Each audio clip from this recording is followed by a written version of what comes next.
Поставме минатата сабота вечер со опасноста од повлекување. И еве јас на почетокот пак да ги цитирам оние стихови од Евреите 10 глава, 38 и 39, кои што гласат вака: а мојот праведник ќе живее од верата. Ако ли се повлече, мојата душа нема да благоволи во него. А ние не сме од оние кои се повлекуваат за погибел, туку од оние кои веруваат за спасение на душата. Од тие ли сме? Јас верувам дека сме од тие, иеко некому можеби му се чини дека патот до хранене да и тежок и така натаму и долг. Но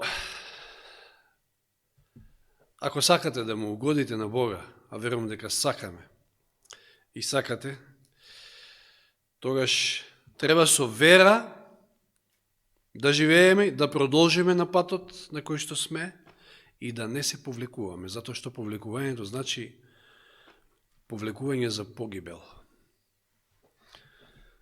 А кога стигнавме до крајот, уште малку, уште многу малку, нели, како велеше 37 стих, да, од истата таа глава, зашто уште малку, мощне малку, и оној кој доаѓа ќе дојде и нема да се забави. Се укажува на тоа дека е уште малку. И ако е уште малку, мора да издржиме. Нема повлекување. На Господа не му е мило тоа. Господ направил се, дал се, давајќи го својот син Исус Христос, токму за да не привлече кон себе и да не спаси. Што е тоа што е повредно, за да ни одвлече вниманието од Господа и од спасението, па за да се повлечеме? Има ли такво нешто?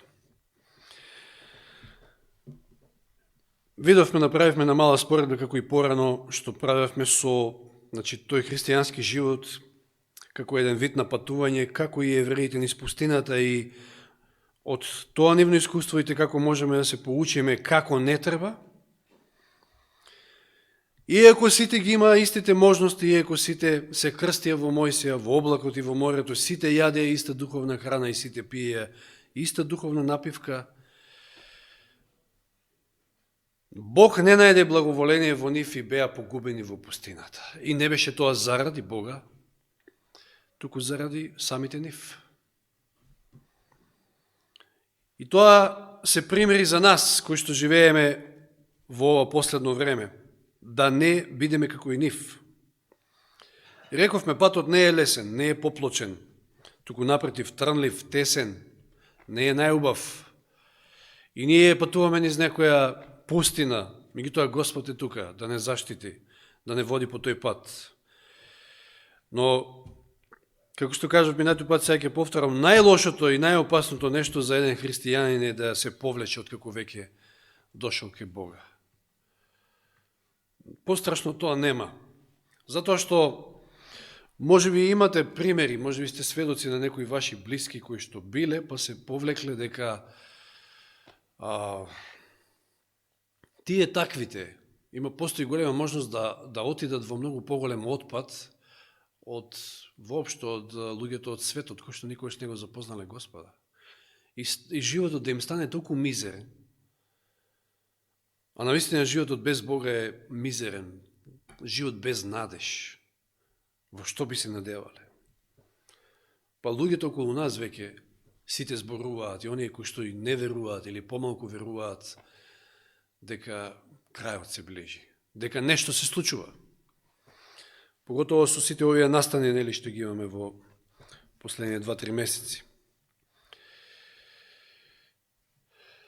И застанавме некаде на прашањето, а од кого се повлекуваме ако се повлекуваме? А овој чекор не е првиот, значи рековме, почнува се од запоставување, неверие, една стагнација, односно одумирање, нерастење и повлекување на крајот. И ова не е крајот. Ајде сега да фрлиме малку поглед на Божјата милост. Да видиме од кого тоа ние се повлекуваме, ако воопшто. Затоа и ве прашав минатиот пат дали ви се случило некојаш во младост, обично во оние луди години, сте помислиле барем да го напуштите својот дом. Ете, од било кој причини. Може би не морало, не биле ни луди причини. Јас може сум помислил, не сум го направил тоа, значи, но ако навистина сте, не можеме да направиме навистина споредба меѓу земски татко и земска мајка, колку и да тие не сакат и не љубат нормално, како нивни чеда, со Бога. Таква споредба е наистина тешка, но ако сте имале вистинско семејство, вистински семеен живот, и сега да избегате од тамо, кај ќе одите? Како блудниот син. Ќе одите на поубаво место, на побезбедно место? Да. Најверојатно е дека ќе завршите во некој свињерник. И добро е ако ви дојде паметот, ви се врати разумот. Нема потопло место од домот, од таму каде, и нема посигурно место. Каде да одиме, Господи? Петар вика. Ајде да отвориме во Излез 3 глава, 7 и 8 стих. 2 Мојсеева, значи 3 глава, 7 и 8 стих. Ова е, знаете, Мојси кога ќе забележи она капина која што горела, а никого да догори. Интересно е, тоа е едно од тие места каде што може да се дискутира на темата Архангел Михаил, дали е Исус, дали не е. Тоа е друга тема, нели? Каде што вели Господов ангел беше во капината, а потоа вели Господ му проговори на Мојси. Но тие стихови не се битни, за нас сега се битни 7 и 8. Излез 3 глава, 7 и 8 стих. Господ му се обрека на Мојсија и му вели од капината: ги видов страдањата на својот народ во Египет. Продолжи Господ: и му ја чув тужбата против неговите угнетувачи. Познати ми се неговите маки. Верувате ли дека на Господа му се познати вашите маки, страдања и било што ни што поминувате? И дали мислите дека вам рамнодушно стои по страна? Не, ги видов страдањата на својот народ. Ја чув тужбата. Познате ми се неговите маки. Затоа слегов да го избавам на египетските раци и да го одведам во добра и пространа земја, во земја каде течат мед и млеко, во родниот крај на хананците, на хетејците, на морејците, феризејците, евејците и евусејците и сите други ците. Во Ханан. Местото каде што Бог ќе те најде, а сите ние имаме искуство со тоа, не е подобро од местото каде што има намера да те одведе и каде што ќе те одведе. Тоа мораме да го имаме на ум. Какво и да било.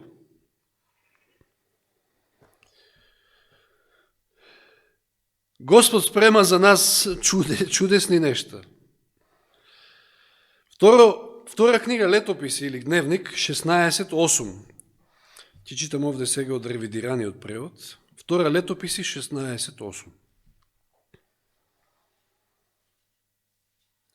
Зашто очите Господови ја гледаат целата земја, за да им помагаат на оние чие срце наполно му е предадено нему. Замислите си Господа да го имате на своја страна како свој помошник.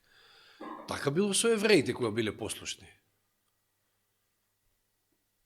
Замислите си после сите оние чуда, па земете го само чудото на отварањето на морето и потопувањето на таа цела египетска војска. Се треселе другите народи кога ќе слушнале дека израелците идат. Израелците се во близина, овие се треселе. Затоа што Господ бил со нив. Семокиниот Бог. Што вели во 2 Законие 26.8, значи 5 Мојсеева, 26 глава 8 стих. Господ не изведе од Египет, 2 Законие 26:8. Господ не изведе од Египет со силна рака и со испружена мишка, со голем страв, со знаци и со чудеса. Значи, Господ е тој кој што поттикнат од љубов кон своите чеда, не може да ги гледа нашите маки и страдања. Господ е тој кој што не можел да ги трпи повеќе маките и страдањата на својот народ во Египет. И ќе го повика Мојсија заедно со неговиот брат да го избави од сите тие маки и страдања, да тргнат кон ветената земја, каде што течат мед и млеко. И пак ќе кажам, местото од каде што ќе ве земе Господ секогаш е полошо, односно она место каде што ќе ве одведе и сака да ве одведе секогаш подобро место од она од каде што ве зема, тоа е нашиот Бог.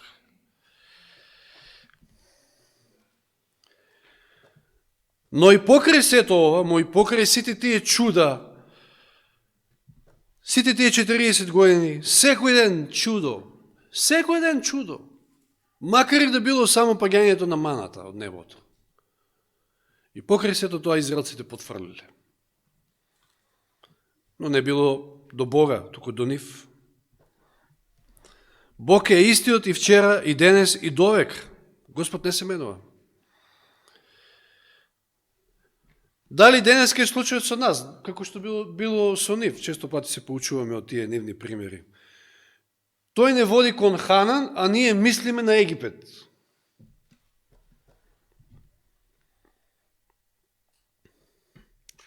Видете што вели во Осија 11 глава 7 стих, исто од ревидираниот превод ќе читам. Осија 11:7.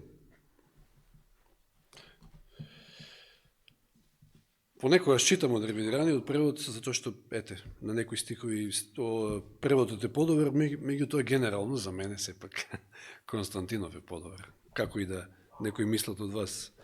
Значи, барем тука нема бисти и такви работи, како беше во ревидираниот. Наистина има некои смешни изрази, сепак Константинов се за мене поблизок до Кинг Джеймс, барем. Осија 11:7 вели во ревидираниот превод: народот мој е наклонет кон отстапување од мене. Кон Севишниот повикуваат, но никој не им помага. Склон е кон отстапување. Викаме често пати за помош: Господи, помогни ни во ова, помогни ни во она, но прашање е дали се осврнуваме тоа колку живееме според неговата волја. А тој и покрај тоа е тука спремен да ни помогне. И покрај тоа што ние сме склони да отстапуваме. Видите што вели во Судии, 10 глава, книгата на Судиите, 10 глава од 11 до 14 ки читам.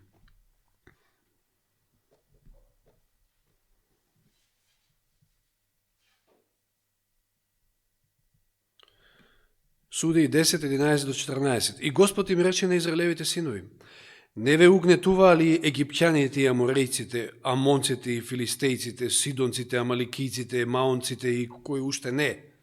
Ги подсетува на сите тие моменти со сите тие работи и со сите тие народи. И кога повикавте кон мене, не ве спасив ли од рацете нивни? А вие ме оставивте и почнавте да им служите на други богови. Затоа нема повеќе да ве спасувам. Видите, некојаш Господ дури и вакво нешто вели. Одете, повикате ги боговите што сте си ги избрале, па нека ве спасат тие во ова за вас тешко време. Колкава е привилегијата да го имаме Господа на наша страна како наш помошник. Колкова е привилегијата да го имаме Него и само Него, а не да се занесуваме по туги богови, кои што не постојат и кои што не можат да помогнат. Кои што имат очи, а не гледаат, имаат рација, ништо не прават ни со раците. И сепак и покрај тоа, Еремија 3.14, видите што вели. Еремија 3.14. Вратете се, деца, отстапници, вели Господ, зашто јас сум ваш Господар и ќе земам од вас по еден од град и по двајца од племе и ќе го одведам на Сион. Вратете се. Господ е таков. Да некојаш може би ќе му прекиснеме, да кажам така. Иако не верувам дека тоа е баш така, меѓутоа е вели, ајде, сака да не поучи, сака да сватиме дека тоа е единствениот кој што може да им помогне. Јас вака, вие по другите богове, па ај сега барете таму помош, но сепак вели вратете се. Најдобар пример, оној пример во Новиот Завет во Лука 15 глава со изгубениот син. Како му било на таткото цело време, додека синот одел и го арчел имотот, парите. Цело време мислел на него, цело време го чекал. Тоа е таткото, тоа е нашиот Бог што го имаме. Од таквиот ли ќе се повлекуваме? Јас реков минатиот пат, значи може да имате татко, не татко, може да имате и мајка, не мајка. Па и да ви текне такво нешто, и да направите такво нешто. Меѓутоа, од Бог, од нашиот Бог, кој што е полн со љубов и милост, кој што направил 300 чуда во нашиот живот. Не извел од Египет, не носи кон Ханан.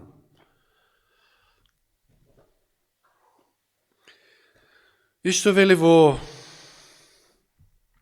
познатиот стих во Еремија 31:3.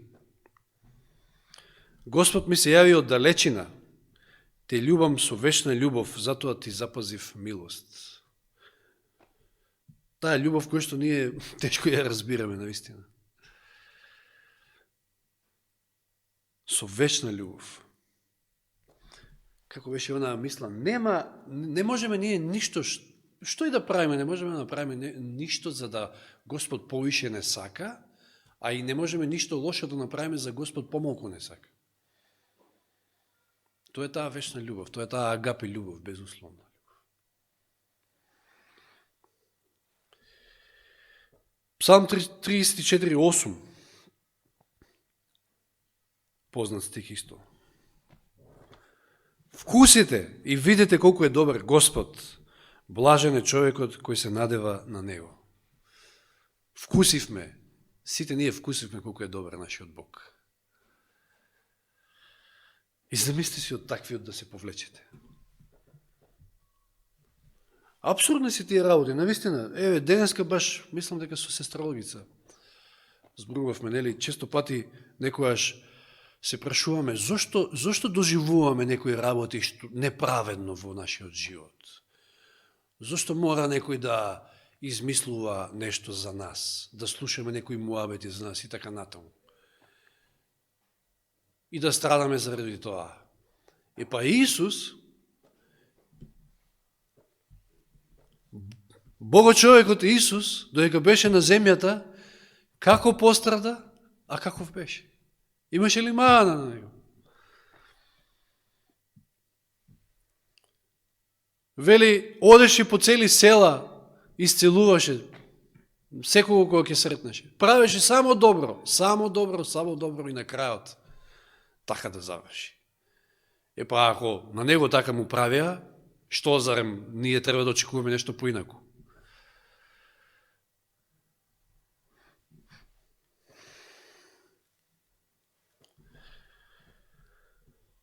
Добриот Господ, милостивиот Господ, како тоа да бегаме од добриот? Да видиме сега неколку примери од кои би можеле да се поучиме како тоа доаѓа до, можеби доаѓа до заминување од Бога, како тоа можеби доаѓа до таа ситуација да се повлечеме од Бога. Дотворим во Матеј 19 глава, познат пример, настан. Богатото младо момче. 19 глава Матеј.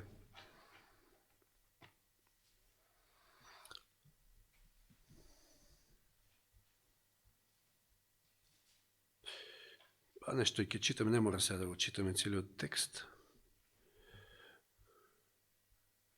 Го знаеме овој настан. Што му вели на учителот, на Исуса, што да направам за да имам вечен живот? Најважното прашање. А тој му вели, зошто ме прашуваш за добро, еден е добар, добро, и му рече, ако сакаш да влезеш во животот, пази ги заповедите. Кои? Исус му кажува, му ги набројува 5 заповеди од втората плоча. И момчето вели, па јас ето тоа го пазам од својата младост и уште што ме недостига. Исус му рече, ако сакаш да бидеш совршен, оди продај го својот имот и дај им го на сиромасите, и ќе имаш благо на небото, дојди и следи ме.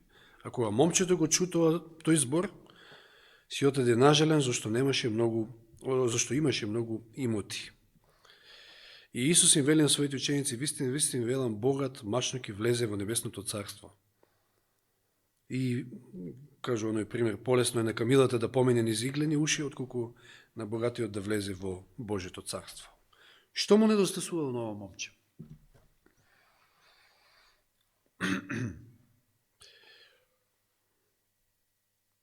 Нешто што може би на сите ни недостасува. Значи, не е само богатство или имот во прашање. Било што може да се попречи меѓу нас и Господ. Љубов му недостасувало. Ти имаш, овие другите немаат, оди продај го и раздај го, па следи ме. Денеска го спомнав за време на пуката тој стих во второ послание до Солуњаните, 2 глава. Љубовта кон вистината треба да ја примиме. Ако не ја љубиме вистината, ако не го љубиме Христа, ако немаме длабоки корени во вистината, тоаш може лесно да не оддува ветрот и може лесно да се случи и тоа, да почнеме да занемаруваме, па неверие да се јави, сомнежи и така натаму и на крајот да отидеме, да се повлечеме. Љубовта е тој двигател, љубовта е главниот мотив кој што треба да не води во нашиот живот. Ако ме љубите, држите ги моите заповеди, вели Господ.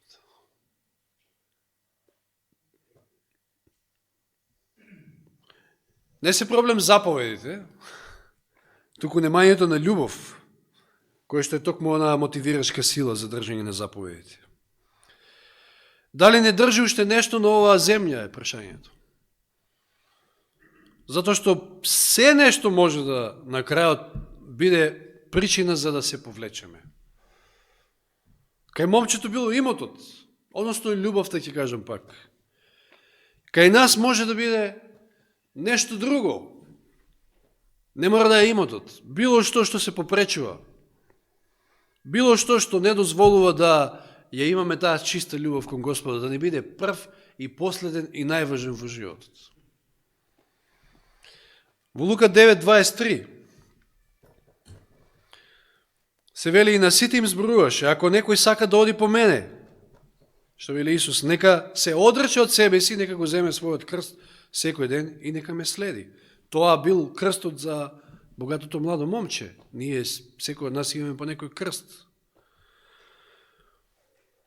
Проблемот не е во имањето на имот, туку во тоа ако имотот ви има вас. Или проблемот не е во било кој порок или било која слабост, туку проблемот е ако таа слабост ви има вас. Вие сте заробени, вие не сте слободни. Ако ја познаете вистината, денеска учитавме стикот, вистината ќе ве ослободи. Познавањето на вистината не е само познавање интелектуално, туку треба да имаме љубов кон вистината. Матеј 16:26, зашто каква полза ќе има човекот како го придобие целиот свет, а на својата душа и на пакости? Или што ќе даде човек во замена за својата душа? Има ли нешто поважно од спасението? Ништо не смее да се испречи помеѓу тебе и Исуса, но и никој не смее да се испречи меѓу тебе и Исуса. Некојаш е проблем личност, некојаш не мора да е проблем нешто, туку некој може да е проблем.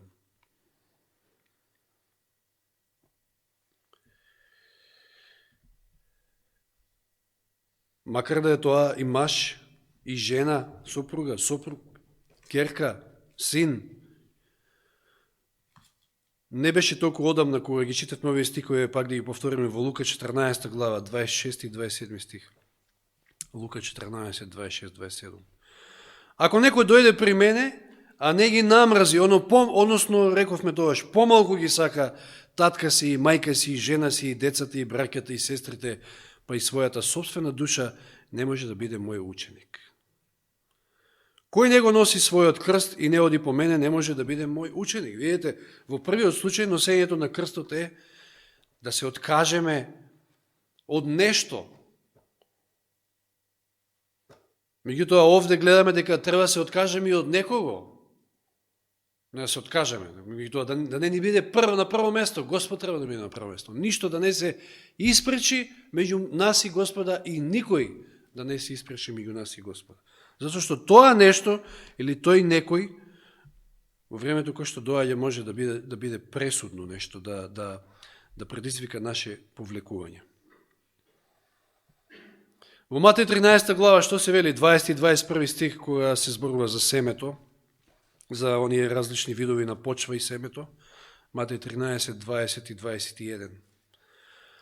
А посејаното на камените места, тоа е оној кој го слуша Словото, значи посејаното семе на камените места, го представува оној кој го слуша Словото и веднаш го прима со радост, но нема корен во себе. И привремене, и кога ќе настане неволја или гонење заради Словото, веднаш се соблазнува и се повлекува. Привремен, без корен.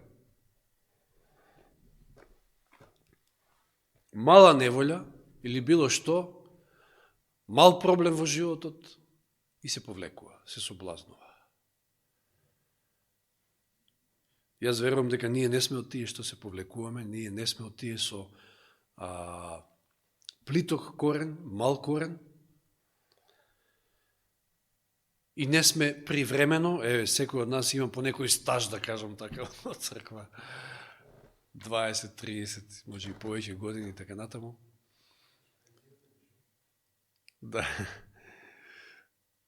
има една мудрост многу убава, што мене лично многу ми се допаѓа. Работете за Господа. Може би платата е мала, ама пензијата е многу голема. Ханан, вечниот живот.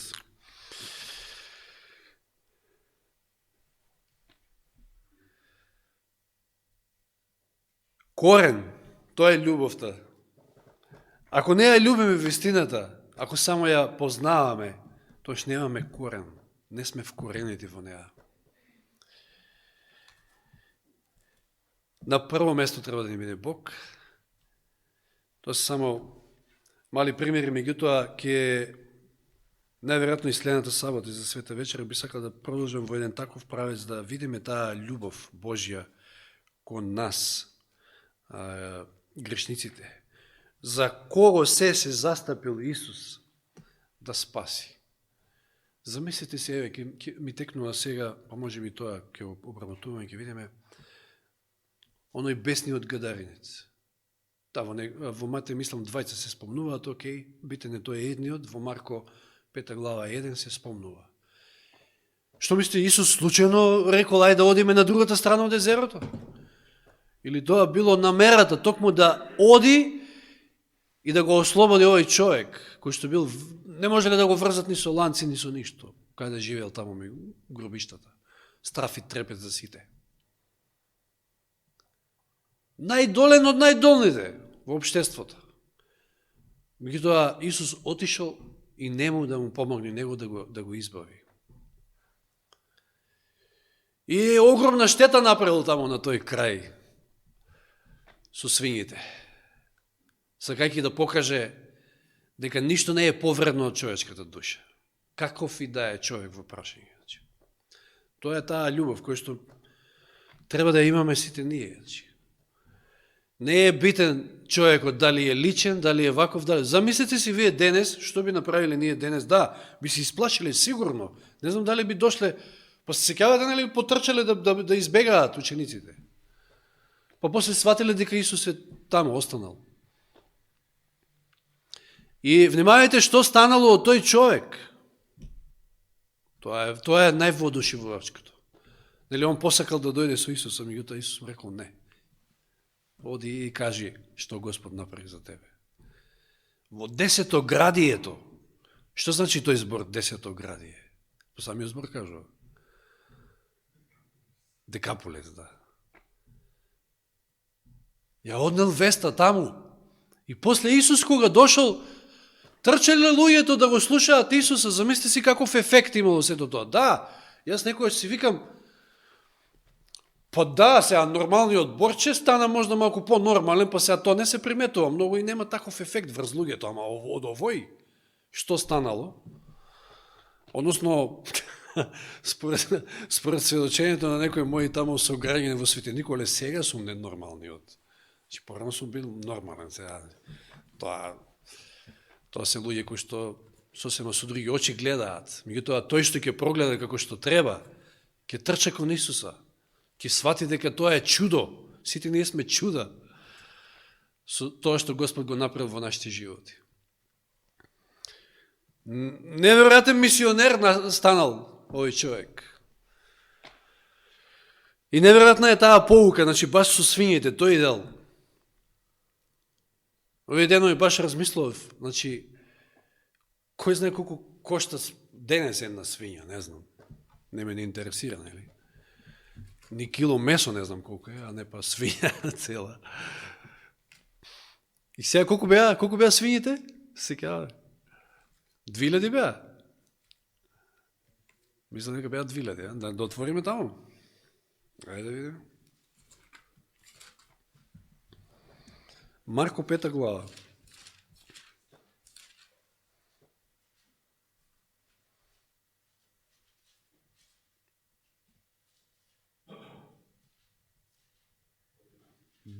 Околу 2000 вели овде се спушти, ја вика во стрмнината во морето и се удавија во морето. Не биле што? Да. Не биле прасиња, не. Која е штета, така мислеле, меѓутоа, кога човек гледа со такви очи, ќе гледа штета. Меѓутоа, кога гледа со поинакви очи, кога ќе погледне со очите на верата, тогаш ќе види која е тоа благослов, кога ќе дојде вистината во твојот крај, кога ќе ја примиш вистината, кога вистината ќе те ослободи. Тоа е нашиот Господ, тоа е неговата љубов. И од таквиот ли да се повлекуваме? Јас верувам дека сите, ако стварно сме го почувствувале тоа во нашиот живот, можеме да кажеме гласно и јасно, никогаш. И никогаш не вели никогаш, нели? Да, ние сме слаби и тоа што ќе кажеме можеби нема да има голема вредност, меѓутоа со Божија помош мора да издржиме до крај. Ништо нема по-величествено и по-свето и од тоа да се одбрани Божиот карактер во последно време. Знаете ли, дека ние и таа улога имаме, последната генерација има таа улога, да го одбрани, да го оправда Божиот карактер пред целата вселена. Дека Бог е тој кој што не лаже, дека, како што нели вели ѓаволот, го обвинува дека, не, Господ, ве тормози таму со законот, никој не може да го држи законот и така натаму. Не, ние ќе бидеме тие и треба да бидеме тие кои што ќе потврдиме дека можно е да се држи законот, можно е да му се биде послушен на Бога. Господи Боже наш, Ти кој што не возлюби со вечна љубов и оддалеку ни укажуваш милост, како Тебе да те напуштиме и каде да одиме? Не, Господе, нема друго посигурно место, нема подобро место од таму каде што си Ти, Твојот дом, Твоето семејство, Твојата црква. Те молиме, Господи, да не водиш сигурно во нашиот живот и понатаму, без оглед на сите предизвици на кои што ќе наидеме. Нема повлекување, не сме да има повлекување сега, кога сме пред самиот крај. Уште малку, уште многу малку. Помогни ни, Господи, сите имаме ние некои своји слабости, се бориме со нешто во нашите животи, нешто не влече, или некој не влече, може би, да ништо не се испречи меѓу нас и Тебе, и ако има нешто, да го оттргнеме, да не заминеме како богатото младо момче.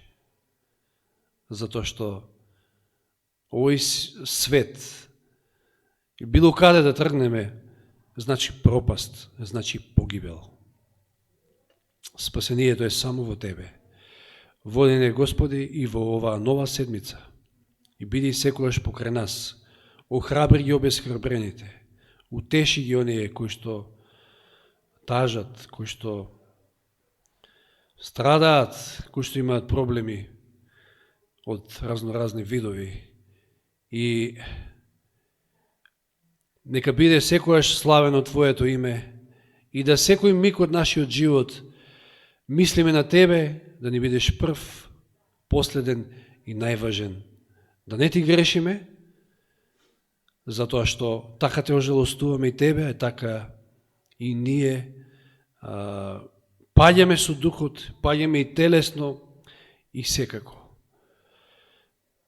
Ти благодариме, Господи, за тоа што совршено и многу добро и најдобро што Ти знаеш и умееш не водиш до овој момент и понатаму во нашите животи. Води не така целосно Ти се предаваме, за се Ти благодариме во Христово име. Амин.